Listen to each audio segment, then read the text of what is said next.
Bergson disait que Rousseau est par excellence l'homme que l'on discute sans le connaître. Et je voudrais aussi vous citer une phrase de Gilson, de l'Académie française, qui disait que de livres qui ne sont que des commentaires sur un contresens. Et bien vous vous rappelez peut-être qu'à propos de Pascal, j'ai fait mon autocritique et que je vous ai parfaitement déclaré qu'autrefois, je n'avais pas accordé l'importance qu'il faut y accorder au provincial. J'ai pas d'autocritique à faire au sujet de Jean-Jacques Rousseau. Et même, enfin, si je voulais faire le faire et le malin, je pourrais dire que je suis bien content de ce que j'ai fait à partir de 1942 sur Jean. Il y a donc 30 ans. C'est la première fois que j'ai fait un livre sur lui, en 1942, et mon thème était le suivant. C'est traditionnel de dire que Jean-Jacques Rousseau est une espèce de fou. Je vais vous citer à ce propos un texte qui est devenu célèbre de M. Paul Bourget, le grand romancier catholique français, en 1912, lorsqu'il y a eu le deuxième centenaire de la naissance de Rousseau, et qu'à Paris, on avait fait de grandes manifestations. Alors, dans un article qui était immédiatement célèbre, enfin un grand retentissement, un article de la revue Critique, M. Paul Bourget a écrit « Le gouvernement se trompe en choisissant la Sorbonne ou le Panthéon pour commémorer la mémoire de Jean-Jacques Rousseau. Il faudrait choisir plutôt le préau d'un hospice Sainte-Anne ou de la Salpêtrière, qui sont, comme vous savez, des maisons de fous, seul lieu convenable à la commémoration de ce dément. » Bon. Alors, l'idée était qu'on est en présence avec Jean-Jacques Rousseau d'un détraqué. Alors, tout ce que j'ai essayé de montrer, et aujourd'hui je voudrais vous en apporter des preuves complémentaires, tout ce que j'ai tenté de faire, c'est ceci. C'est vrai que vers la fin de sa vie, Jean-Jacques a donné l'impression d'être un homme détraqué. C'est vrai. Pourquoi a-t-il été presque détraqué? Parce qu'il avait été un homme traqué. Un homme traqué parce qu'il soutenait un certain nombre d'idées qui, au XVIIIe siècle, lui valaient des haines inexpiables. Quelles idées? Jean-Jacques est quelqu'un qui, en plein XVIIIe siècle, soutient, du point de vue politique et du point de vue religieux, des idées qui devaient lui infailliblement lui attirer les aversions les plus violentes. Vous savez, quand on dit ces choses-là, c'est pas très recommandable si on veut être, comme on dit, ami de tout le monde. Je ne veux pas attaquer ici, il ne s'agit pas d'attaquer un livre que je trouve très bien fait de M. Horieux sur Voltaire. C'est un livre allègre, bien écrit, extrêmement intéressant. Mais voyez-vous, quand j'ai lu ce bouquin de près, quand j'ai regardé ce qui concernait Voltaire et Rousseau, je me suis aperçu que M. Jean Horieux ne veut pas, enfin, ou désire ne pas aller au fond des choses, et dit qu'il y a entre Voltaire et Rousseau simplement une espèce de rivalité d'hommes de lettres, et que si Voltaire a été particulièrement dur à l'égard de Jean-Jacques Rousseau, c'est que ce petit bonhomme l'agaçait. Mais non, il ne s'agit pas de ça, il s'agit de choses extrêmement graves, nous allons le voir ensemble. Voltaire était quelqu'un qui avait des idées précises, et en politique, et en sociologie, et en religion, et les idées de Jean-Jacques lui paraissaient odieuses. Par conséquent, Voltaire a fait contre Rousseau des choses que nous regardons de près, que je n'avais pas dit d'autre fois, et qui vous montrent l'énormité, vraiment la sauvagerie de la haine dont Jean-Jacques était victime. Voyez-vous, je pense encore à quelqu'un d'autre qui était fort estimable, qui était monsieur Mauroy. Ben, André Mauroy, c'était aussi quelqu'un qui écrivait, comment dirais-je quoi, pour être gentil avec tout le monde, pour ne pas avoir d'adversaire. Et ben, comme j'ai dit des choses qui étaient inattendues et qui désobligeaient, eh ben, j'en ai porté le poids. Par exemple, presque tout de suite, après avoir publié mon livre de 1942 qui s'appelait « Cette affaire infernale », un titre qui n'était pas de moi, c'est d'entre guillemets, l'affaire infernale, c'est un mot qu'avait employé un ami de Jean-Jacques, Duperroux, pour caractériser ce qui se passait entre lui, Jean-Jacques, et les encyclopédistes, et Hume en particulier. À peine avais-je publié ce livre que j'ai été publiquement traité d'un certain côté de jésuite offensif. Offensif, c'était les inconditionnels de l'encyclopédie qui m'en voulaient. Et alors, en sens inverse, je vous rappelle, c'était 1942, c'était pendant la guerre, j'ai été absolument mis en pièces par le commentaire d'un journal d'extrême droite qui s'appelait « Je suis partout ». Mais il n'y a pas tellement longtemps, je ne donnerai pas de précision là-dessus, il n'y a pas tellement longtemps, c'était l'année dernière, dans une ville de Suisse, on m'avait demandé de faire un exposé sur Jean-Jacques Rousseau. Alors je fais mon exposé, je raconte mon truc, quoi. Bon, ça avait bien marché. Et puis alors, à la fin, il y a un monsieur important, qui demande la parole, ben, naturellement. Et ce monsieur très important, je vous le répète, me couvre de fleurs, c'est entendu, c'est pas intéressant, mais dit, heureusement que Jean-Jacques Rousseau est un personnage unique et solitaire, parce que des malfaiteurs comme cela, il n'en faut plus à Genève. Alors vous voyez que quand on parle de Jean-Jacques, on soulève encore un certain nombre de passions. Alors je vais lui consacrer 2 exposés, et le premier exposé d'aujourd'hui sera concentré uniquement sur sa pensée politique. Il a commencé à publier dès 1751-52, Jean-Jacques Rousseau, et dès 1753, il commence à écrire des choses qui peuvent sembler gênantes. C'est un article dans la revue qui s'appelait Le Mercure, où il ose écrire ceci: « Ce siècle de charlatanerie, où les plus grands fripons ont toujours l'intérêt à la bouche. Ça, 53. En 55, il fait son deuxième discours. Vous savez, premier discours sur les sciences et les arts, deuxième discours sur les origines de l'inégalité parmi les hommes. Et dans ce deuxième discours, origine de l'inégalité parmi les hommes, il va raconter une certaine anecdote. Il a tiré ça des mémoires du maréchal Villars, vous savez, qui était un des grands collaborateurs de Louis XIV, et il s'agissait des fournisseurs militaires. Ça ne nous dit plus rien aujourd'hui, enfin on en parle moins des fournitures militaires, mais je vous assure qu'au XVIIIe siècle, c'était une source de revenus considérable, notable. Je ne sais pas si vous savez que Voltaire, qui a laissé une fortune égale à aujourd'hui environ 600 millions de francs suisses, 600 millions de francs suisses, que Voltaire avait fait la plupart de sa fortune dans les fournitures militaires. Quoi. Il approvisionnait les troupes des rois, enfin de Louis XV en particulier, fournitures de chaussures, fournitures alimentaires. Eh bien ça rapportait, croyez-moi. Au moment de la Révolution, lorsque l'abbé d'Espagnac, qui était un ami très particulier, très personnel de Danton, a été un peu scruté par la justice, on s'est aperçu qu'en 1793, alors que la France est dans une situation délicate et qu'il y avait des assignats qui baissaient beaucoup, cet abbé d'Espagnac, qui est un fournisseur militaire des armées révolutionnaires, faisait, c'est M. Mathiez qui l'a établi, l'historien Mathiez, il faisait environ 4 à 5 millions de bénéfices nets par mois, et il exigeait non pas d'être payé en assignats qui étaient plus ou moins dépréciés, mais en monnaie, comme on dit, sonnante et trébuchante. Eh bien, figurez-vous qu'il s'était passé, au temps de Louis XIV, avec le maréchal Villars, un incident de ce même ordre, c'est-à-dire qu'on avait repéré, le maréchal Villars avait repéré qu'un de ses fournisseurs trichait. C'était comme ça qu'il s'enrichissait, vous savez, avec la complicité de quelqu'un au ministère de la Guerre, on n'appelait pas ça comme ça, mais enfin, l'intendant des armées. On disait par exemple, vous allez me payer, enfin, l'État me doit 100 000 paires de chaussures, alors qu'on avait fourni 10 000. Ou bien ces paires de chaussures étaient en carton, etc. Bon. Toujours est-il que le maréchal de Villars avait été tout à fait indigné et avait décidé que ce personnage, ce fournisseur, serait jugé et serait même pendu. Alors voilà ce que raconte Jean-Jacques d'après le maréchal de Villars. Le maréchal de Villars dit, lorsque je fis savoir à ce fournisseur militaire que j'allais sévir et durement contre lui, il répondit tranquillement, cette menace ne me concerne pas. On ne pend point un homme qui a 100 000 écus. Et avec une naïveté que j'espère feinte, le maréchal de Villars continuait, je ne sais comment cela se fit, mais en effet, il ne fut pas pendu. Et Jean-Jacques enchaîne en disant, c'est que le riche tient la loi dans sa bourse. Il y a un texte de lui aussi sur le luxe. Vous savez, c'est une vieille tradition de dire, mais enfin, il ne faut pas que les gens protestent contre le luxe, les pauvres protestent contre le luxe, parce que le luxe les fait vivre. Par exemple, à Paris, s'il n'y avait pas une brillante société, nous parlons du XVIIIe siècle, une brillante société qui fait des commandes à ses artisans du Faubourg Saint-Antoine parce qu'ils ont besoin de très beaux meubles, eh bien, ces gens seraient plus malheureux. Le luxe les entretient. Réponse de Jean-Jacques. Le luxe nourrit peut-être 100 pauvres dans nos villes, mais il en fait périr 100 000 dans nos campagnes. Il invente, je ne sais pas s'il invente, enfin un personnage qu'il appelle Chrysophile. Vous savez, Chrysophile, c'est deux mots grecs qui veut dire ami de l'or, ami de l'argent. Je ne sais pas si Jean-Jacques discute réellement avec quelqu'un, s'il a inventé ce personnage fictif pour faire un dialogue. Et ce Chrysophile est quelqu'un qui dit à Jean-Jacques, mais c'est vrai, je voudrais bien être très riche, j'aime l'argent, parce que l'argent est une puissance, et qu'une fois que j'aurai beaucoup d'argent, je pourrai faire beaucoup de bien autour de moi. Jean-Jacques n'a pas en doute la sincérité de cet homme, mais il lui dit, tu m'as bien parlé de ta conduite, étant riche, enfin quand tu seras riche. Mais tu ne m'as rien dit de ce que tu ferais pour t'enrichir. Parce qu'il n'y a guère de fortune dont l'origine soit tout à fait clairement avouable et qui ne repose sur le détroussement d'autrui. Alors Jean-Jacques va écrire un certain nombre de choses que voici. Tout cet ordre social prétendu, qui couvre en fait les plus cruels désordres. Comment voulez-vous que l'on admire une société où le profit est en raison inverse du travail? Ou encore ceci. Tout privilège au profit des particuliers qui les obtiennent est à la charge de la nation qui les donne. Il s'amuse aussi de l'artifice usuel des financiers qui, pour dissimuler leurs opérations, répandent partout le bruit que c'est infiniment compliqué. Ah, il faut pour les comprendre avoir fait ses études, enfin c'est quelque chose que le profane ne peut pas comprendre. Et Jean-Jacques dit, oh, je comprends bien, il nous explique que c'est extrêmement complexe, et qu'ils emploient un langage obscur, afin que, ne l'entendant point, ce langage, on n'ose pas le contredire. Il nous parle de ressorts que l'on nous dit si profonds que de peur que peut-être nous tentions de les découvrir dans leur simplicité.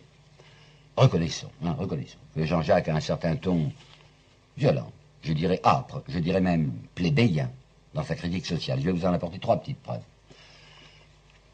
ces gens du monde, si doux, si modérés, qui trouvent toujours que tout va bien parce qu'ils ont intérêt à ce que rien n'aille mieux, qui sont toujours contents de tout le monde parce qu'ils ne se soucient de personne, et qui, au cours d'une bonne table, soutiennent qu'il n'est pas vrai que le peuple ait faim. Autre chose, il y a une lettre de Jean-Jacques à un aristocrate qui s'appelait le comte de Lastic, dans laquelle il lui dit, d'un certain ton, ce serait pas la peine d'avoir des gens, enfin des domestiques quoi, ce serait pas la peine d'avoir des gens s'ils ne vous servaient à chasser le pauvre quand il demande son dû.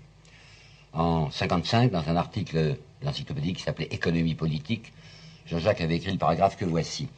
Quand un riche circule dans son carrosse, un charretier se trouve-t-il sur son passage? Ces gens seraient prêts à l'assommer, et 50 honnêtes piétons allant à leurs affaires seraient plutôt écrasés qu'un faquin oisif retardé dans son équipage. Quand il écrit ça, Jean-Jacques, il ne se doute pas qu'il est prophétique, parce que c'est ce qui va lui arriver à lui-même. Le 24 octobre 76, il avait à ce moment-là 64 ans, et il va être renversé, ce vieux type va être renversé dans la rue par un grand chien qui appartenait au comte de Saint-Fargeau et qui courait devant le carrosse de monsieur de Saint-Fargeau. Vous avez entendu ces trois textes. Ben, il est évident qu'il y a un ton populaire là-dedans, un ton peuple. C'est pourquoi M. Ferdinand Brunetière, le grand critique de la Revue des Deux Mondes, quand il avait parlé de Jean-Jacques, avait dit « c'est un homme qui, de par ses origines, est peuple au sens le plus fâcheux du mot ». Vous avez compris, ça veut dire c'est un infréquentable, enfin c'est quelqu'un qui n'est pas admissible chez les gens de bien. Ben, nous arrivons maintenant au contrat social. Et quand on pense contrat social, quand on pense Jean-Jacques plutôt, on se dit l'essentiel de sa pensée politique, c'est dans ce livre. J'ai lu plusieurs fois dans ma vie et je viens de le relire pour ces exposés. C'est un livre complexe, qui n'est pas tellement clair. Et je ne voudrais accuser personne, bien sûr. Il y a surtout un de mes amis, quelqu'un qui a fait une préface, il n'y a pas longtemps, une nouvelle édition du contrat social, dont je ne suis pas extrêmement satisfait parce qu'il ne montre pas l'ambiguïté de ce texte. Voyons, Jean-Jacques, dans le contrat social, prend à bras-le-corps ce problème, qui est le problème capital d'organisation sociale, quoi. Comment est-ce qu'on peut concilier l'autorité et la liberté? Il est évident qu'aucune société n'est concevable sans une autorité. Mais où la trouver, cette autorité? Où sera-t-elle légitime? Ben, Jean commence à partir d'une idée qui ne lui est pas particulière à lui. C'est une idée que vous trouvez même chez saint Thomas, à savoir ceci: aucun homme n'a sur son semblable une autorité naturelle. Ça veut dire que nous sommes tous pareils et qu'aucun homme n'est qualifié pour donner un ordre, pour imposer sa volonté aux autres. Ce qui fait que le système monarchique et le système oligarchique est répudié par Jean-Jacques. Monarchique, c'est deux mots grecs, ça veut dire le commandement d'un seul, monos. Eh bien, un seul, qui s'appelle le roi, n'a aucune raison d'imposer sa volonté à une collectivité. Oligarchie, c'est encore du grec, oligos, ça veut dire petit nombre. Eh bien, un petit nombre, soit d'aristocrates, soit de riches, n'est pas non plus habilité, n'est pas qualifié pour imposer sa volonté à la collectivité. Alors, où trouver une autorité légitime? Jacques dit la seule autorité légitime, c'est celle de la volonté générale. Alors vous allez croire que c'est immédiatement suffrage universel, république, ce qu'on appelle la souveraineté nationale, mais c'est là où la pensée de Jean-Jacques est assez délicate et même ambiguë. Jean-Jacques dit, il faut distinguer entre la volonté générale et la volonté de tous. Ça paraît des têtes d'épingle, mais il faut bien comprendre ce qu'il veut dire. Jean-Jacques estime qu'au fond de chaque individu, et nous le verrons lorsque j'étudierai sa pensée philosophique et religieuse, au fond de chaque individu, il y a une orientation spontanée vers le bien. Ce qui fait que ce qu'il nomme la volonté générale, c'est l'accord substantiel, l'accord naturel, l'accord instinctif, selon lui, de toutes les volontés dans la direction du bien. Mais la volonté de tous, qui paraît être semblable à la volonté générale, pas du tout, dit Jean-Jacques. La volonté de tous, ça ne peut être, c'est très souvent, que l'accumulation de volontés individuelles, des volontés individuelles qui vont dans tous les sens, qui sont divergentes, et qui ne sont pas, parfois, et hélas, assez souvent, semblables à cette volonté générale, c'est-à-dire à cette orientation naturelle vers le bien. Pour vous bien vous expliquer la situation, je vais me référer à Victor Hugo, à quelque chose de Victor Hugo. C'est un texte que Victor Hugo a écrit dans Napoléon le Petit en 1852, c'est-à-dire au lendemain du coup d'État du 2 décembre 51. Je vous rappelle l'histoire du coup d'État. Il y avait une république, c'était la deuxième république française. Il y avait depuis 1848 un président de la République française. Ce président de la République s'appelait dangereusement, je le reconnais, Louis-Napoléon Bonaparte. Mais néanmoins, le 20 décembre 1848, à l'Assemblée nationale, ce président de la République en exercice, Louis-Napoléon Bonaparte, avait fait un serment, comme il disait, devant Dieu et devant les hommes: je fais le serment de respecter la Constitution républicaine dont j'ai la garde. Et il se trouvait que 4 ans plus tard, le 2 décembre 1851, ce président de la République s'était conduit comme un parjure, et il avait étranglé, par coup de force, cette Constitution républicaine dont il était le représentant et le gardien. Vous pensez bien que Victor Hugo avait été indigné en disant « mais c'est le président lui-même qui s'est mis dans l'illégalité puisqu'il n'a pas fait ce qu'il avait promis de faire ». Mais le président Louis-Napoléon Bonaparte, son opération réussie, avait organisé un plébiscite et avait demandé à la nation française « qu'est-ce que vous pensez de ce que j'ai fait? Est-ce que c'est bien, est-ce que c'est mal ?» Or, c'était mal. Et cependant, la nation française, avec une énorme majorité, va lui dire « c'est très bien ce que vous avez fait ». Alors Victor Hugo, qui a reçu un coup au cœur, vous savez, de voir que la volonté de tous est contraire à la volonté du bien, à la volonté générale, que la volonté de tous va approuver quelque chose qui est mal, Victor Hugo écrit ceci que j'ai relevé là. Faites déclarer par 7 500 000 voix que 2 et 2 font 5, ça ne changera rien. 2 et 2 ne feront toujours pas 5.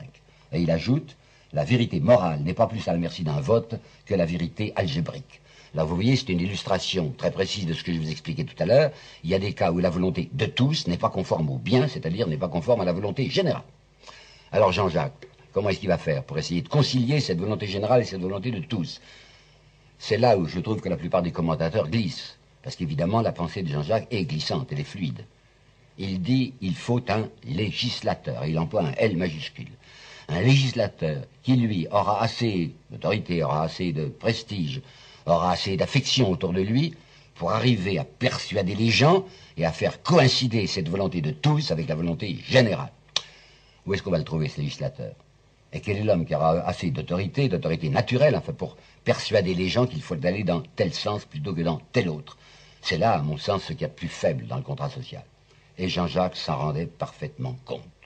Et c'est des choses qu'on ne dit pas assez. À savoir que son contrat social, il ne voulait plus qu'on en parlât. Lui-même reconnaissait que ça ne l'est pas. Il y a une lettre de lui qui est en 67, si je ne me trompe pas, à Mirabeau. Attention, c'est pas le grand Mirabeau révolutionnaire, c'est le père de Mirabeau. Et bien, dans une lettre à Mirabeau, carrément, oui, c'est 67.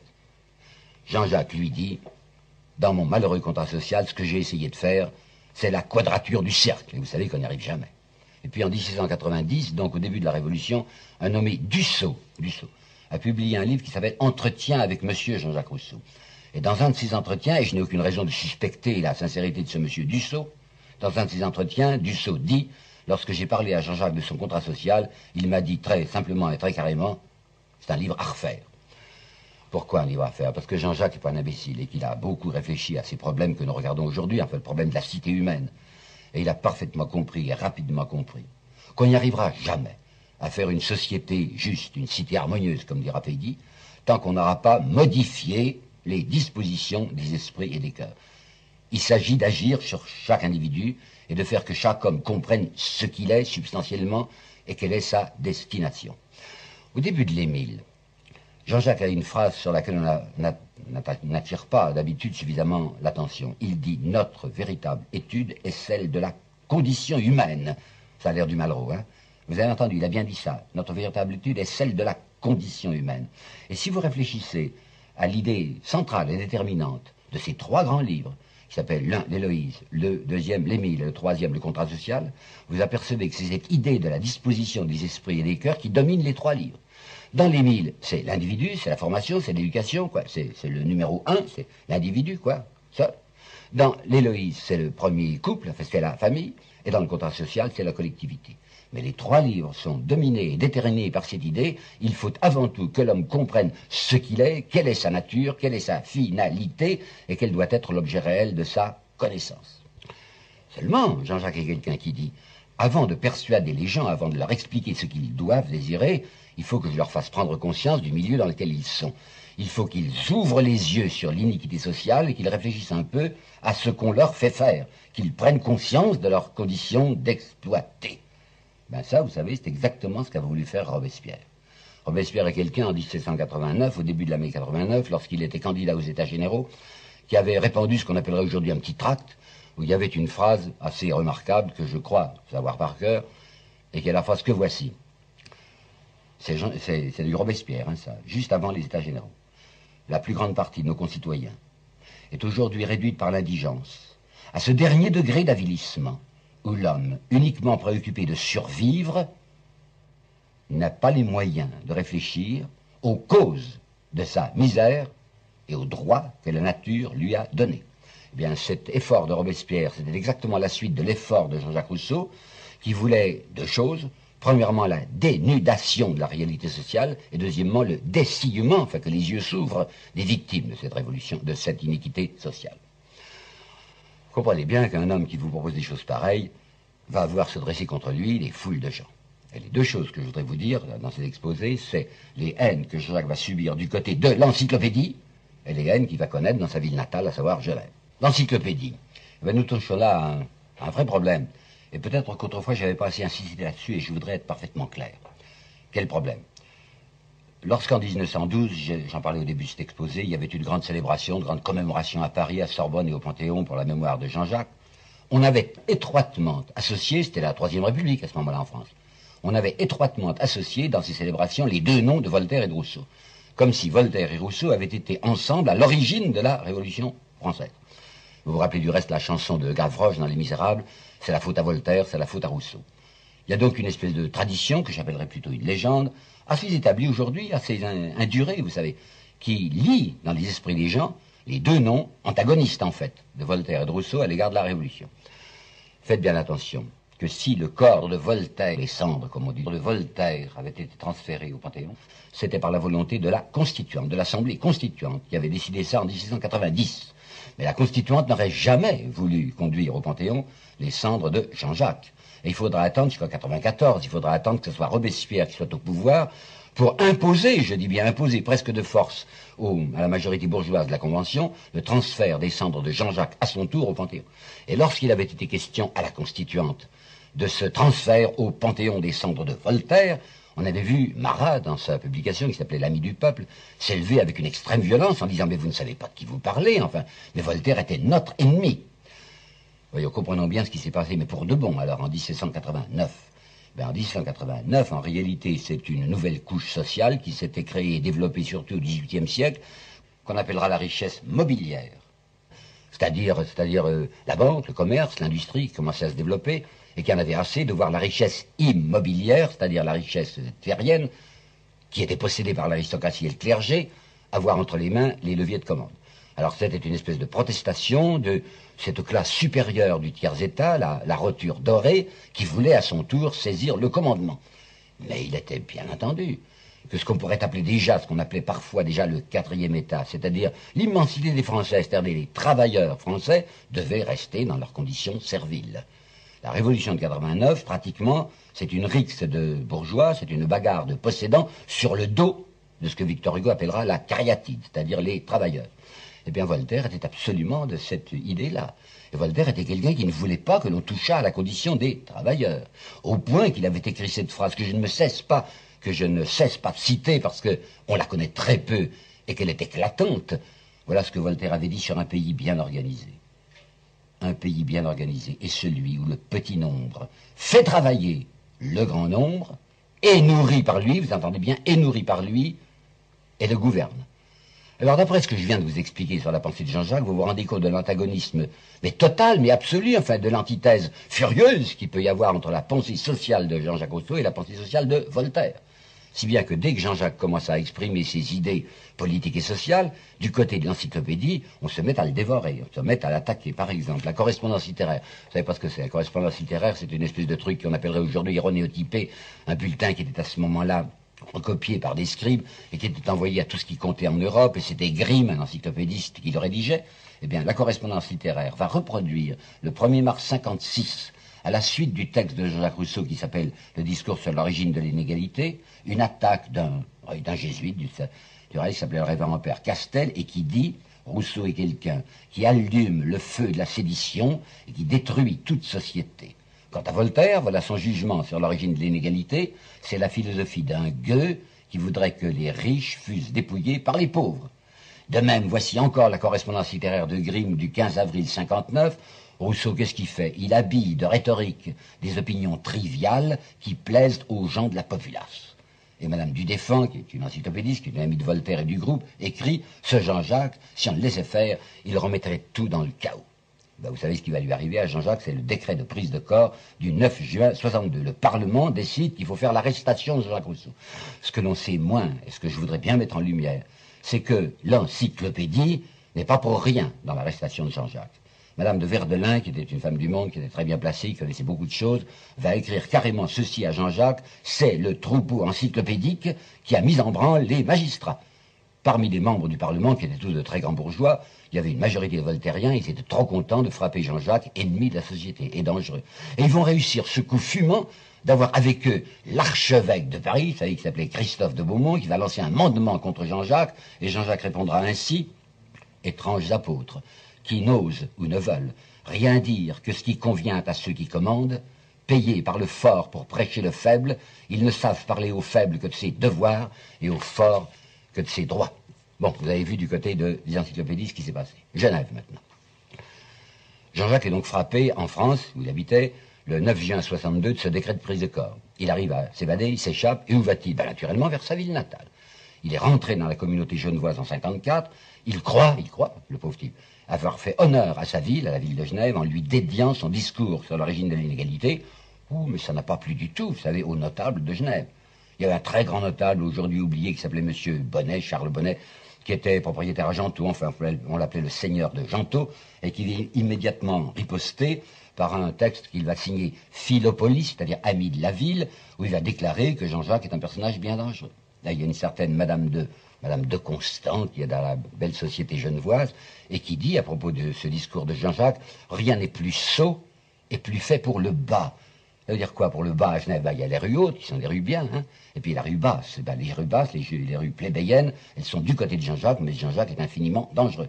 Alors, le malheureux Rousseau, qui ne s'y attend pas une seconde, hein, et qui se dit: je vais trouver refuge dans ma ville natale, pas du tout. Il n'est même pas arrivé à Genève, il est à Yverdon, quand il apprend brusquement que les autorités genevoises elles-mêmes, à la suite d'un rapport prononcé par le procureur général Tronchin, ont décidé que lui, Genevois, serait aussi mis en état d'arrestation s'il mettait les pieds sur le territoire de la République de Genève.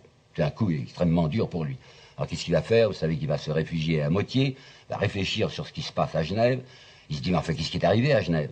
Alors dans ses lettres écrites de la montagne, il va se référer à l'histoire de Genève, et il va dire: mais au départ c'était vrai, c'était une espèce de république. Mais je m'aperçois que cette république, elle est devenue assez drôle, enfin elle est devenue une oligarchie. C'est une espèce de république de banquiers, enfin c'est un conseil d'administration qu'on appelle le petit conseil.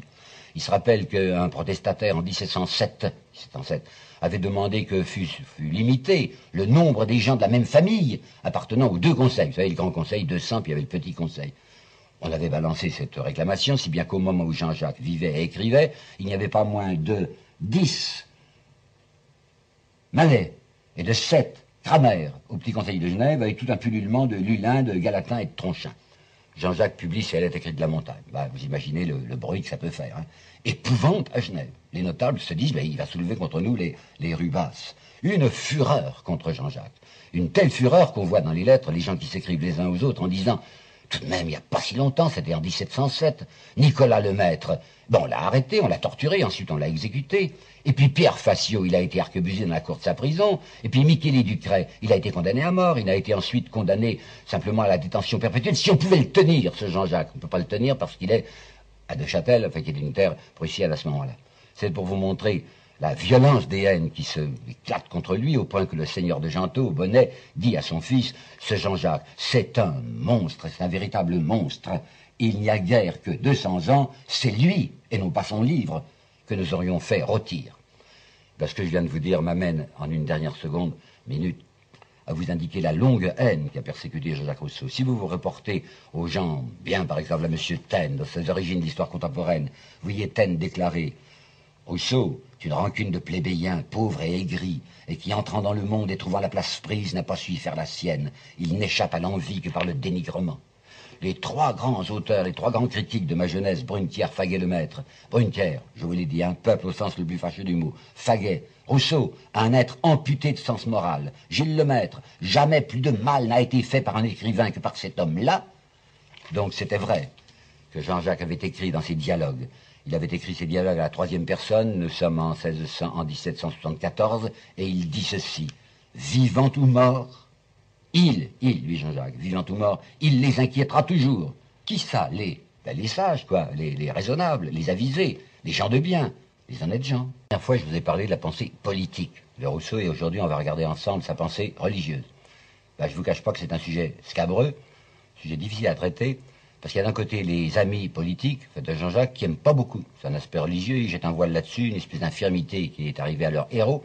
Et d'autre part, les ennemis de Jean-Jacques, les ennemis politiques de Jean-Jacques, qui sont d'habitude ce que l'on appelle les bien-pensants, ben, ces bien-pensants, ça leur coûte beaucoup de reconnaître que Jean-Jacques pensait en religion ce qu'ils prétendent, eux, penser. J'ai tâché d'appeler votre attention la dernière fois sur quelque chose que je crois capital, c'est-à-dire que toute l'œuvre de Jean-Jacques Rousseau est dominée par une certaine préoccupation d'ordre religieux. Et cette préoccupation, c'est d'expliquer ce que c'est la nature profonde de l'homme, la destination de l'homme. Dans le deuxième discours, l'origine de l'inégalité, il avait mis ce qu'on appelle une épigraphe. C'est un texte latin. Pardonnez-moi de faire le cuistre, je vais vous dire comme il l'a écrit, c'est du poète latin Perse. Homme, quem te deus esse iusit disque. Disque, c'est un impératif qui veut dire apprends. Homme, créature, apprends ce que Dieu a voulu que tu sois. Comprends, entends bien ce que Dieu désire que tu sois. Et là-dessus, voici l'élucidation de Jean-Jacques, que l'homme vive de la vie de l'homme. Je ne demande rien d'autre. On ne peut être heureux qu'à proportion qu'on se rapproche de soi. La créature n'est libre qu'à l'heure où sa volonté pèse actuellement et tout entière vers cela même qui est son vœu le plus profond. Puis écoutez bien celle-ci, c'est du Jean-Jacques, hein. Notre vrai moi n'est pas tout entier en nous. C'est exactement du Pascal, lequel Pascal disait « l'homme passe infiniment l'homme ». Et c'est assez saisissant de penser que Jacques Rousseau, qui, à mon avis, connaissait très peu Pascal, n'avait pas pratiqué, le rejoint. Il y a la convergence de ces deux grands esprits à travers un siècle. C'est ça, la grande idée de Rousseau. Alors vous pensez bien que ça ne va pas plaire à un certain nombre de gens. Lui, il déclare très carrément « je suis chrétien ». Mais en même temps, c'est quelqu'un qui avoue « non, l'idée du péché originel, ça je n'y souscris pas ». Et nous voilà en face de ce fameux problème de la bonté originelle de l'homme qu'on lui jette sans cesse à la face. Il n'y a pas tellement longtemps, vous savez, il y a quelques semaines ou quelques mois, j'ai encore lu un article pourtant bien fait sur Jean-Jacques, mais avec le sourire convenable, le sourire ironique « oui, c'est vrai, il croyait à la bonté originelle de l'homme ». Regardons bien les choses. C'est parfaitement vrai que Jean-Jacques n'accepte pas l'idée mythologique du jardin d'Éden et de la pomme, et du fruit défendu. Non, l'idée du péché originel telle qu'elle est racontée par la théologie catholique, il ne l'accepte pas. Mais en même temps, le même Jean-Jacques dit, il est tout de même certain qu'il y a eu une chute, que l'homme était meilleur et qu'il est devenu moins bon. Alors pour substituer une autre explication à l'explication du péché originel, il va trouver l'idée de la société, de l'agrégat humain. Et ça, c'est dans le deuxième discours qu'il le dit. C'est vrai, l'homme était bon naturellement, mais il s'est trouvé que quand il a été en rapport avec ses semblables, il est devenu mauvais. Et ce qui n'est pas tenu longtemps. Et c'est facile de comprendre pourquoi. C'est qu'il y avait une absurdité fondamentale. Si l'homme est bon, créature bonne, et s'il est mis à côté d'une autre créature bonne, comment ça se fait que bon plus bon égale mauvais? Si bien que lui-même n'a pas tenu longtemps cette première affirmation. Alors il en est venu simplement à parler d'altération, et si vous faites attention chronologiquement à ce que Jean-Jacques nous dit sur ce problème à travers toute son œuvre, vous apercevez qu'il ne tient même plus à son idée d'altération, et qu'il tient simplement à l'idée d'imperfection. Il dit l'homme, oui, est bon spontanément, il va directement, spontanément vers le bien, mais il y a en lui une imperfection qui fait que cet amour du bien se trompe d'objet. Eh bien, savez-vous que c'est exactement l'idée théologique de ceux-mêmes qui croient au péché originel et qui disent le péché originel n'a pas atteint l'homme dans sa substance, il a toujours son amour spontané du bien, mais c'est un amour enténébré et qui se trompe d'objet. Jean-Jacques ne dit pas autre chose. Faites encore attention à ceci, qu'il a modifié son idée sur l'homme primitif. Quand il rédigeait son deuxième discours, c'était en 54, il l'a publié en 55, il était, si je puis dire, c'est vraiment le mot, vous savez, sous le contrôle de Diderot. Diderot se méfiait de Rousseau, vous voyez qu'il se dirigeait, comme il disait, vers une capucinière, c'est le mot qu'avait employé Diderot. Alors il lisait par-dessus son épaule, il y tenait le poignet, c'est même pour ça que Jean-Jacques en avait par-dessus la tête, a fini par quitter Paris pour aller travailler à la campagne. Eh bien, sous la poussée de Diderot, il s'était dit, si, ça existe, l'homme primitif, il y a des bons sauvages. Et Diderot lui disait, vous savez, Bougainville, dans son voyage là-bas en Océanie, il a trouvé de bons sauvages. Alors Jean-Jacques commence par parler de l'homme de la nature, en disant l'homme tel qu'il est, l'homme primitif, l'homme qui n'est pas civilisé, est un exemple parfait de la bonté naturelle. Puis il s'est un peu renseigné, il s'est aperçu que c'était pas vrai, que ces fameux bons sauvages n'étaient pas tellement bons, qu'ils avaient en eux toutes sortes de férocité. Alors il va substituer à cette expression l'homme de la nature, une autre expression qui est la nature de l'homme, et dans une lettre à Franquière qui est de février 1758, il dit exactement, non c'est pas à Franquière, c'est à Verne, dans cette lettre à Verne, il lui dit exactement ceci, j'ai consulté la nature, c'est-à-dire le sentiment intérieur. Encore Pascal. Sentiment intérieur, c'est exactement le cœur, ou le cœur du cœur dont nous parlions de Pascal, chez Pascal, c'est-à-dire cette étincelle fondamentale, enfin cette espèce de braise qui est chez l'homme et qui est à la fois la présence de Dieu et la seule chance qu'il a de comprendre le sens de la vie. Vous y êtes. Je suis chrétien. C'est Jean-Jacques qui l'a écrit, en toutes lettres, littéralement. Il a écrit ça dans les lettres écrites de la montagne. Et en même temps, le même Jean-Jacques qui veut être parfaitement loyal reconnaît qu'il y a quelques petites difficultés. Par exemple, les miracles. Il n'aime pas beaucoup, il l'a dit dans la profession de foi du vicaire savoyard, une apologétique par les miracles est une apologétique dangereuse. Parce que, dit-il, il est malaisé de croire que cet appui que l'on veut donner à la croyance n'est pas en réalité un obstacle. Réfléchissez un peu, enfin, on veut conduire les hommes à ce qu'on estime être la vérité, et on leur fait prendre la voie dangereuse de quelque chose qui leur appartient, qui leur apparaît comme suspect ou comme incroyable. Donc, apologique par les miracles, non, dit-il, j'aime pas beaucoup ça. La question du Christ Dieu maintenant. Le Christ est-il Dieu? Et bien là-dessus, Jean-Jacques va écrire ce qui suit, que je me permets de lire lentement parce que ça va assez loin. C'est une lettre au pasteur de Genève. Je ne sais pas bien si je crois à Jésus-Christ dans votre idée, car je l'entends mal. Mais, reconnaissant dans l'Évangile une autorité divine, je crois à ce Jésus-Christ revêtu de cette autorité. Je vois une vertu plus qu'humaine dans sa conduite et une sagesse plus qu'humaine dans ses leçons. La prière. Il a dit des choses un peu contradictoires là-dessus. Il a dit, mais pourquoi prier? Pourquoi demander quoi que ce soit à Dieu? Si Dieu nous aime, il sait ce qui nous convient mieux que nous le savons nous-mêmes. Et il écrit, près d'un Dieu juste, la meilleure manière de demander, c'est de mériter d'obtenir. Est-ce que ça ne vous rappelle pas non plus quelque chose qui est dans l'Évangile, où le Christ dit à ses disciples, vous savez, c'est pas en demandant Seigneur, Seigneur, que vous obtiendrez une grâce, c'est en faisant la volonté de mon Père. Et Jean-Jacques va écrire carrément ceci, j'ai toujours approuvé que l'on se joigne à l'Église qui prie, le vicaire savoyard priait, et moi aussi, je prie. Dans les lettres écrites de la montagne, il y a un paragraphe, à mon avis, enfin extrêmement important, où Jean-Jacques dit, je sais bien pourquoi on me déteste. C'est parce qu'à travers ce siècle d'incroyance, j'ai essayé, moi, de me constituer le mainteneur ou le sauveur de cette idée de Dieu que les gens autour de moi récusent. Et j'ai vu, il y a quelques années, à la Bibliothèque nationale, au cabinet des estampes, une estampe que je voudrais vous décrire et qui me paraît d'un extrême intérêt. Elle était datée, 1788, donc à la veille de la Révolution. On voit une énorme croix sur laquelle il y a le Christ. Cette croix, des gens ont jeté un lasso au sommet de la croix. Et ils tirent sur le lasso pour déraciner cette croix. Et on les reconnaît très bien, ces gens. Ben, c'est l'encyclopédie, quoi. On voit Voltaire au premier plan, on voit Grimm, on voit d'Alembert, on voit Diderot, qui sont là, qui tirent de toute leur force pour que la croix tombe. Et contre cette croix qui est penchée, il y a un petit bonhomme qui est là, arc-bouté, qui soutient sa croix de toutes ses forces, et c'est Jean-Jacques Rousseau. Puis je voudrais vous apporter encore deux lettres, ça vieillesse, ça n'est pas tellement vieux, c'est de 69, deux lettres, l'une à Franquière et l'autre à Moultou. Faut d'ami Franquière. Si vous préférez le sage grec, il s'agit de Socrate, c'est que vous n'avez pas fait connaissance avec l'autre. L'autre, c'est Jésus-Christ. Puis à Moultou. Moultou, c'était un camarade à lui, c'était presque un copain.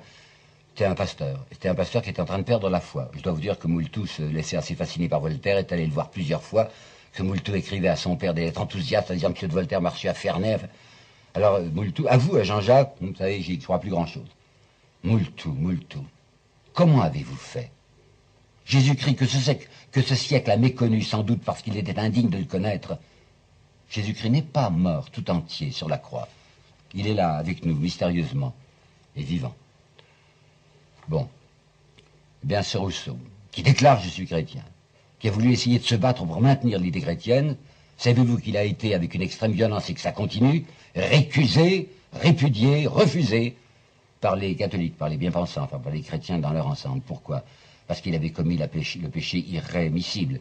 Il avait commis la faute capitale. Il avait touché à l'arche. Qu'est-ce que c'est que l'arche? Mais c'est l'argent avec une majuscule.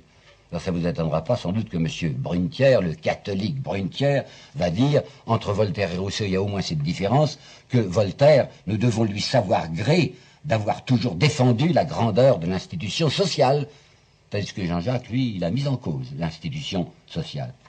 Alors, comme il s'agit de dire, mais ça, c'est pas vrai, il n'est pas chrétien, qu'est-ce qu'on va trouver contre lui? On va trouver des calomnies. Et exactement à propos de cette fameuse idée de la bonté originelle. Lorsqu'il y a eu au Parlement de Paris, je vous le disais la dernière fois, le décret de prise de corps contre lui, qui est du 9 juin 62, le réquisitoire de Joly de Fleury, s'appelait comme ça, M. Joly de Fleury, a été fondée en grande partie sur l'idée de la bonté naturelle où, paraît-il, d'après M. Joly-Fleury, Jean-Jacques est un homme qui conseille à la créature de rester, écoutez bien, abandonné à ses passions et livré à tous les plaisirs des sens. Or, c'est un contresens que disait Joly-Fleury, parce que 10 fois, 20 fois, Jean-Jacques avait dit « Il n'est pas de vertu sans combat », ce qui signifie qu'il y a en nous une propension au mal, et on est obligé de lutter contre soi-même. Ben, savez-vous que c'est l'histoire de 1762, enfin elle est plutôt loin, hein, a été reprise, a été carrément reprise en 1923, si je ne me trompe pas, par Maritain, hélas, dans ses trois réformateurs. Vous savez qu'il y a eu une grande évolution chez Maritain. En 1926, il a quitté l'Action française, mais en 1923, il appartenait encore à ces milieux d'extrême droite. Et il était d'usage, il était même impérieux, enfin, dans les milieux de droite, d'accuser Jean-Jacques Rousseau d'avoir dit que l'individu humain doit se laisser aller à toutes ses passions, ce qui est littéralement faux. Il s'est passé quelque chose dont j'ai été témoin. En 41, en France. J'étais encore en France à ce moment-là, sous l'occupation. On en a très peu parlé, ça m'intéresse de vous le dire. C'est un prêtre qui s'appelait l'abbé Ravier, un prêtre de Lyon, qui avait publié une thèse, enfin qui avait terminé sa thèse de doctorat, qui s'appelait « Études historiques et critiques sur l'Émile de Jean-Jacques ». Et cet abbé Ravier, qui était le plus honnête homme qui soit, enfin un homme absolument loyal, avait justement rétabli la vérité. L'abbé Ravier avait dit, mais on fait un faux procès, un procès injuste à Jean-Jacques. Il n'a jamais dit ce dont on l'accuse. Et l'abbé Ravier, qui avait parfaitement compris le sens général de l'œuvre de Rousseau, disait, comme je vous l'ai dit moi-même, il s'agissait pour Jean-Jacques d'essayer d'expliquer à la personne humaine ce qu'elle était dans sa substance, et quelle était ce vers quoi elle marchait, et ce qu'elle devait désirer. Ben, savez-vous ce qui est arrivé à l'abbé Ravier? C'est que cette thèse, qui, pour la première fois, de la part d'un ecclésiastique, était une thèse qui rendait justice à Jean-Jacques et qui disait la vérité sur Jean-Jacques, ben, elle a été interdite. L'autorité religieuse, enfin la hiérarchie, a obligé ce malheureux abbé Ravier à retirer de la vente son ouvrage et l'a considéré comme un ouvrage coupable. Ne pas dire la vérité sur Jean-Jacques Rousseau. Oui, ça s'est passé exactement comme ça. Et puis j'ai vu aussi avec peine dans un ouvrage dont je ne sais pas la date, qui m'a l'air d'être entre les deux guerres et qui s'appelle Christus, qui me semble être, si je me rappelle bien, une espèce d'histoire des religions, une présentation des religions diverses. La religion catholique était présentée par deux jésuites. L'un s'appelle le révérend père Brou, et l'autre s'appelle le révérend père Rousselot. Eh bien, dans cette présentation de la religion catholique, il y a naturellement un paragraphe sur Jean-Jacques Rousseau, et vous y voyez ceci. Rousseau conserve les idées chrétiennes, comme dans les pays chauds, les termites conservent les meubles. Ces deux jésuites ont commis une petite erreur, enfin, ils ont laissé passer un bout d'oreille, en ajoutant, virgule un tiret, comme Jaurès, qui lui aussi était bien loin d'être un matérialiste, qui était un spiritualiste, mais comme Jaurès pensait mal du point de vue politique et social, il était important de dire que c'était un homme de mauvaise foi. Eh bien, Jean-Jacques Rousseau fait semblant, d'après ces jésuites, de conserver les idées chrétiennes, et en réalité, il les détruit de l'intérieur. Je voudrais bien vous raconter en détail ce qui s'est passé à Genève, lorsque Jean-Jacques a été à son tour persécuté, comme je vous le disais dans mon premier exposé. Vous vous rappelez, hein, je dis ça en deux mots, Jean-Jacques a été frappé à Paris par le décret du Parlement du 9 juin 62, qui le déclarait, comme on dit, de prise de corps, c'est-à-dire arrestation. Il arrive, grâce au maréchal de Luxembourg, à éviter l'arrestation. Il se dirige du côté de la Suisse, enfin du côté de Genève plutôt, et il apprend à Yverdon que les autorités genevoises elles-mêmes sont contre lui. Mais alors, ce que je voudrais vous montrer, puisque nous étudions sa pensée religieuse, et que je viens de vous montrer que c'était une pensée religieuse sincère et d'un homme qui disait « je suis chrétien », comment vont-ils faire, les notables de Genève? Enfin, ceux qui occupaient le petit conseil, c'est-à-dire une immense majorité de banquiers. Mais pour que vous compreniez bien le savoureux de la situation, il faut que je vous lise quelques fragments de la correspondance de Voltaire. Tout le monde sait que Voltaire, à partir de 1755, si je ne me trompe pas, était venu habiter Genève. Il avait loué puis acheté une propriété qui s'appelait Saint-Jean. Vous pensez bien que Voltaire ne pouvait pas habiter dans un endroit qui s'appelle Saint-Jean, c'est irrespirable. Elle arrivait à transformer ce nom en Les Délices. Il habitait la propriété des Délices. Comme Voltaire était un personnage considérable, et surtout un personnage très riche, vous pensez bien qu'il était accueilli à bras ouverts par la meilleure société de Genève. Mais comme Voltaire, en même temps, est quelqu'un qui a des idées très précises sur ce qu'il faut faire du point de vue religieux, on le voit dans sa correspondance, surtout avec d'Alembert, se féliciter du nouvel état d'esprit qui règne dans ce qu'il appelait toujours en ricanant la cité de Calvin. Il dit, la cité de Calvin, hein, par bonheur, elle a sérieusement changé. Alors, dans une lettre, par exemple, Voltaire rapporte avec joie un incident que voici. Je lis, c'est du Voltaire. Hein. Un pasteur de village prêchait devant quelques citoyens qui ont là, dans la banlieue de Genève, qui ont là des maisons de campagne. Un de ces messieurs lui coupa la parole, au prêcheur, au prédicateur, au pasteur. « Vous nous ennuyez, lui dit-il, allons dîner. » Et il fit sortir de l'église toute l'honorable compagnie. Pensez si Voltaire se frotte les mains, enfin, les bons esprits se multiplient. La fameuse cité de Calvin, dit Voltaire, c'est un pays rempli de vrais philosophes. Sur les 24 000 habitants de Genève, oui, à ce moment-là, extraordinaire, il y avait 24 000 habitants à Genève, pas comme aujourd'hui. Sur les 24 000 habitants de Genève, il n'y a plus que quelques gredins des rues basses qui croient encore à Jésus-Christ.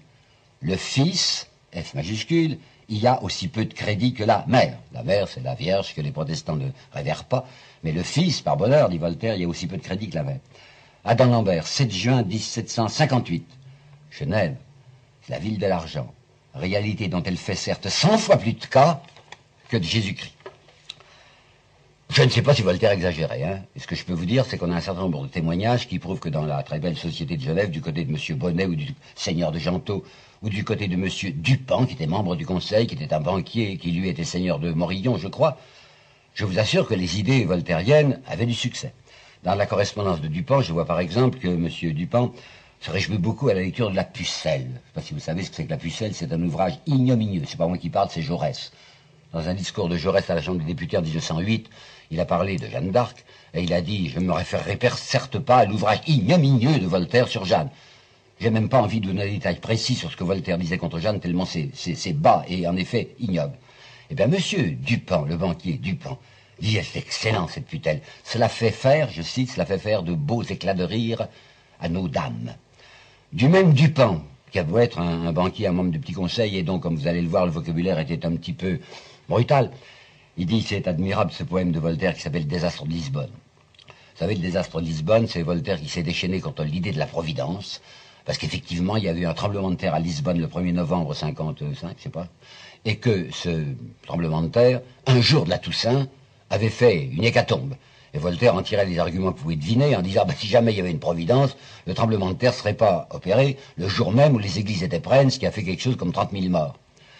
Eh bien, savez-vous ce qu'il dit, monsieur le banquier Dupin, à propos de ce livre de Voltaire?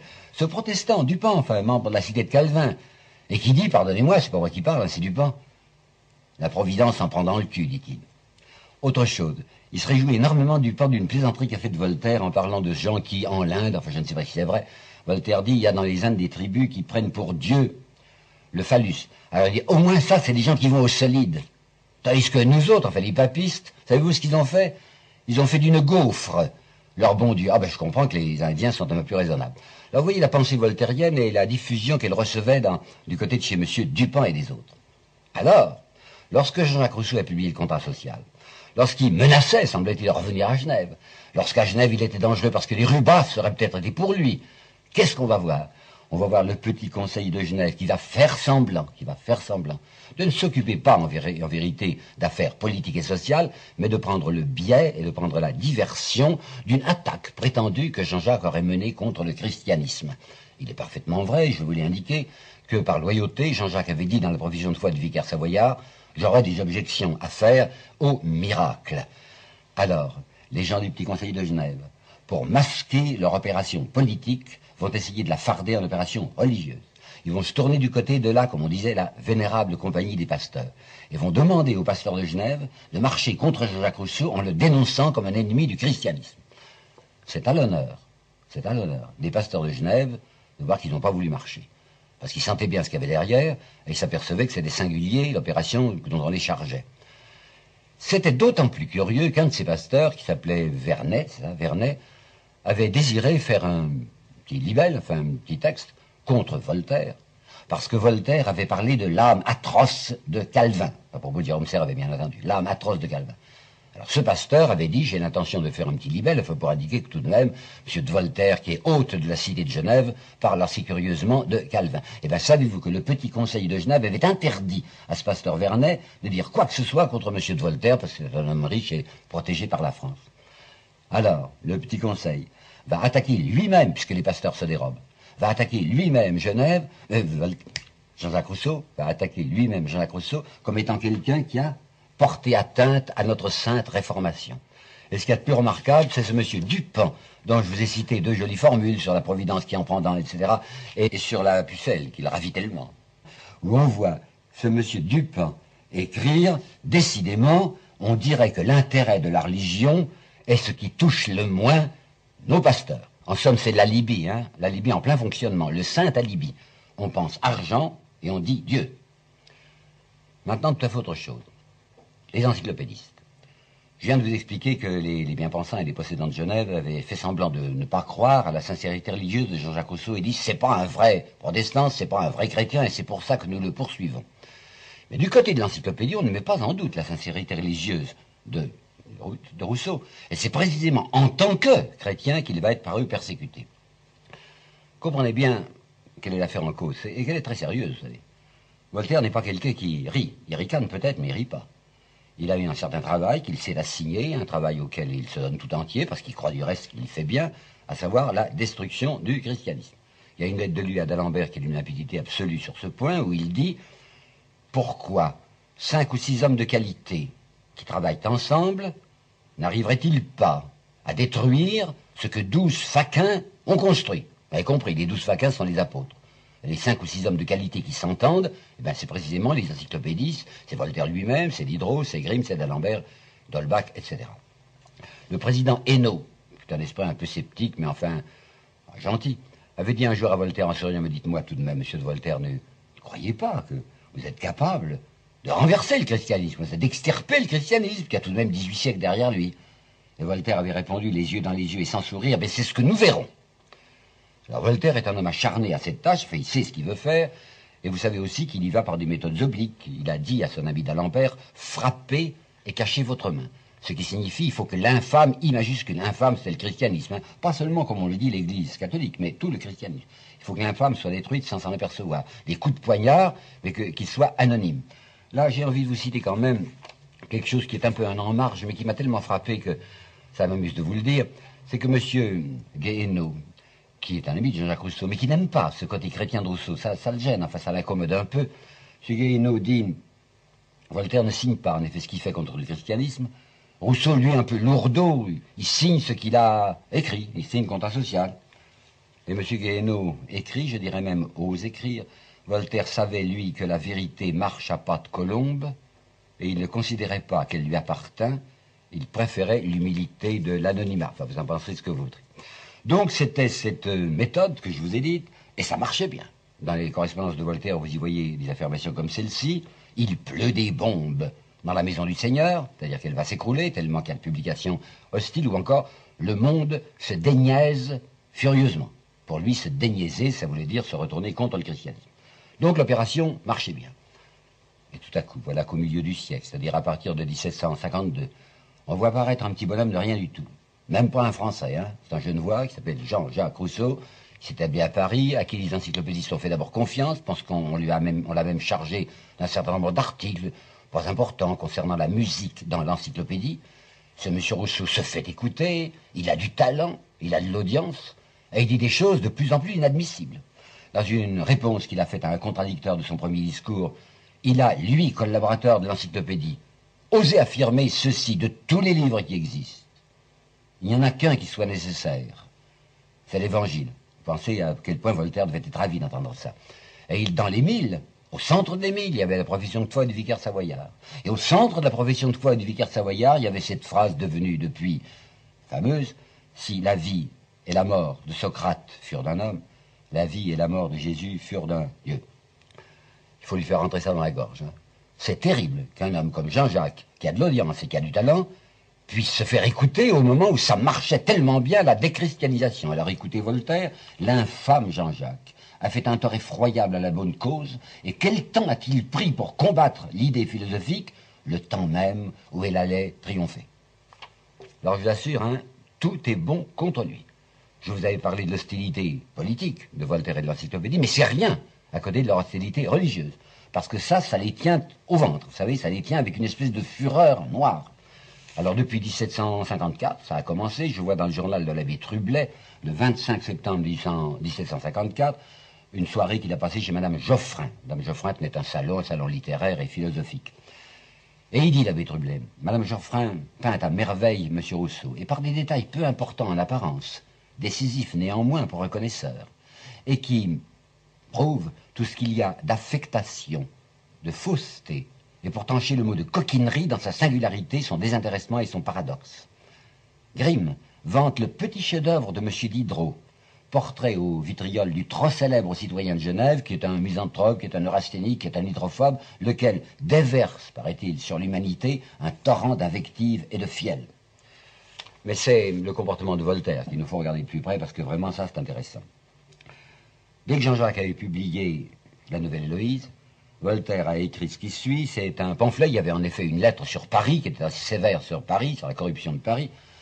C'est un libelle contre la nation qui donne à l'auteur de quoi vivre. Parce que vous avez compris la perfidie. Ça veut dire, mais c'est inadmissible, ces Français se laissent insulter chez eux. J'espère bien qu'on va renvoyer ce Jean-Jacques qui n'est même pas français. Vous avez vu le comportement de Voltaire au moment du décret, et qu'il a agi sur les magistrats à Paris, qu'il va aussi agir sur les magistrats de Genève pour que Jean-Jacques soit incarcéré s'il ose mettre le pied dans sa ville natale. Et le jeu de Voltaire est extrêmement intéressant parce que, comme le Petit Conseil a décidé d'user de l'alibi dont je vous ai parlé, et de prétendre que Jean-Jacques est un mauvais chrétien, Voltaire lui-même, qui Dieu sait ne peut pas passer pour chrétien, va apporter de l'eau au moulin et va dire « mais c'est vrai ce Jean-Jacques, hein, c'est vraiment un très mauvais chrétien ». Nous avons appris par exemple le détail que voici, un ouvrier agricole, c'est un journalier qui travaillait chez Voltaire, à Ferney. C'était un jour permis de demander au maître qui passait là « mais qu'est-ce qui se passe donc à Genève à propos de ce monsieur Rousseau ?» Et Voltaire avait répondu, sachant qu'il s'adressait à un pauvre type, à un journalier qui était traditionnellement chrétien, il dit « ah, ce monsieur Rousseau, je comprends, il écrit des choses abominables contre la religion chrétienne ». Il va encore beaucoup plus loin. Voltaire, qui est habile à faire des faux, vous savez, ça ne le gêne pas du tout, va publier ce qu'il appelle le catéchisme de l'honnête homme. Anonyme, hein, catéchisme de l'honnête homme. Je me trompe du reste en disant anonyme, car c'est signé d'un certain nombre d'initiales, et ces initiales sont transparentes, par monsieur Jean-Jacques Rousseau, ex-citoyen de Genève. Mais tout ça par initiales. Bon. Alors, qu'est-ce qu'il a fait avec ça, Voltaire? Il s'est emparé d'un certain nombre de pages de la profession de foi du vicaire savoyard. Des pages qui sont en effet des pages critiques, dont je vous ai parlé, critiques sur les miracles. Puis, prenant ces textes authentiques de Jean-Jacques Rousseau, il les fait suivre de déclarations monstrueuses, et qui sont évidemment pas de Jean-Jacques Rousseau, mais qu'il fait passer pour telles. Par exemple, comment reconnaître un Dieu dans ce juif de la populace, Jésus-Christ, et qui suait du sang parce que la mort lui inspirait de l'effroi. Eh bien ça, c'est du Voltaire attribué faussement à Jean-Jacques Rousseau. Mais ce que j'ai de plus intéressant à vous dire, et je crois que la dernière fois j'avais fait une allusion à M. Horieux à ce propos, c'est le comportement de Voltaire au moment des lettres écrites de la montagne. Ça vaut la peine que je vous l'explique en détail. Les lettres écrites de la montagne, c'est Jean-Jacques qui est réfugié dans la région de Motier et qui se défend contre ce qu'on lui a fait à Genève et qui explique pourquoi la République de Genève s'est singulièrement transfigurée. Voltaire lui avait fait un coup terrible. Voltaire était l'auteur d'un pamphlet antichrétien qui s'appelle « Le sentiment des citoyens », et Jean-Jacques a appris par une correspondante que Voltaire mettait au compte de Jean-Jacques Rousseau, je me suis trompé en disant le sentiment des citoyens, le sermon des 50. Et Jean-Jacques avait appris par une correspondante que Voltaire mettait à son compte, lui, Jean-Jacques, ce sermon des 50, ouvrage antichrétien. Alors, dans ses lettres de la montagne, Jean-Jacques restitue à Voltaire ce cadeau empoisonné. La vengeance de Voltaire va être affreuse. Et ça, on n'en parle guère, et je tiens à vous en parler. Il y a trois choses. Il y a premièrement une espèce de petit pamphlet, un libelle que Voltaire va faire répandre dans les rues de Genève pour expliquer ce que doit faire le Petit Conseil. Et il dit en particulier, il faut un jugement qui mette fin à l'audace de ce scélérat. C'est Voltaire qui fait dire ça au Petit Conseil de Genève. Nous possédons plusieurs des lettres de Voltaire écrites à des conseillers, à des membres du Petit Conseil. Il y en a une à Cramer, je crois, puis il y en a une à Tronchin, où Voltaire dit « Le Conseil aura trop de prudence et trop de fermeté pour s'amuser seulement à faire brûler un livre auquel la brûlure ne fait aucun mal. » Et un troisième pamphlet qui s'appelle cette fois « Le sentiment des citoyens » et où Voltaire a pris le ton d'un pasteur protestant pour dissimuler sa propre action et où il conclut « On punit capitalement un vil séditieux ». Vous avez entendu ? Capitalement. Ça veut dire que Voltaire se rappelle ce qui s'est passé il n'y a pas tellement longtemps dans la cité de Genève, où un homme comme Nicolas le maire ou un homme comme Pierre Facio ont été arquebusés, et il espère que Jean-Jacques serait arrêté et tué. C'est ça qu'avait Voltaire. Ben, il faut savoir que Jean-Jacques était l'objet d'une persécution vraiment affreuse. Il faut savoir qu'il a été obligé de se réfugier auprès de Hume parce qu'il croyait que Hume l'aimait et qu'il s'est aperçu que Hume ne l'aimait pas et le trahissait. Il faut savoir que Jean-Jacques, et je vous l'ai dit, est arrivé à un certain moment de sa vie aux frontières du détraquement. Lorsque vous voyez, par exemple, dans les rues de Paris, cet homme de 64 ans, oui, qui a écrit un petit pamphlet, un petit texte qui s'appelle À tout Français aimant encore la justice et la vérité, et qui, tel un camelot, distribue sa petite feuille dans la rue Plâtrière, là où il habitait. Il l'avait tellement persécuté, les encyclopédistes, qu'il l'avait conduit aux frontières de la folie. Pourquoi l'ont-ils tellement haï? Pourquoi l'ont-ils tellement persécuté? Parce que Jean-Jacques, c'est quelqu'un qui avait écrit dans la Nouvelle Héloïse cette prière qui me mettait sur les lèvres de Julie, mais qui était sa prière. Seigneur, je veux le bien que tu veux, et dont toi seul est la source. Je remets mon cœur sous ta garde, et mes désirs entre tes mains. Savez-vous que sur la profession de foi du vicaire savoyard, dans le manuscrit qui est conservé à Genève, je crois, il y a ceci qui est dans le manuscrit. Non pas pour moi, Seigneur, mais pour ton nom. C'est un petit fragment du psautier de Genève. Il savait bien, Jean-Jacques, qu'il avait fait des quantités de fautes. Et il disait, je mets les mots qu'ils m'attirent, mes livres, en compensation du mal que j'ai fait. Je vous assure que je ne perds pas les pédales, que je ne suis pas en train d'en dire trop. Mais j'appelle votre attention sur cette vérité même, que Jean-Jacques a souffert persécution à cause de son christianisme. Ça me rappelle un certain mot de l'Évangile que je n'ai pas besoin de citer tout entier. Ceux qui seront persécutés à cause de mon nom, qui seront persécutés à cause de mon nom, qui seront persécutés à cause de mon nom, qui seront persécutés à cause de mon nom, qui seront persécutés à cause de mon nom, qui seront persécutés à cause de mon nom, qui seront persécutés à cause de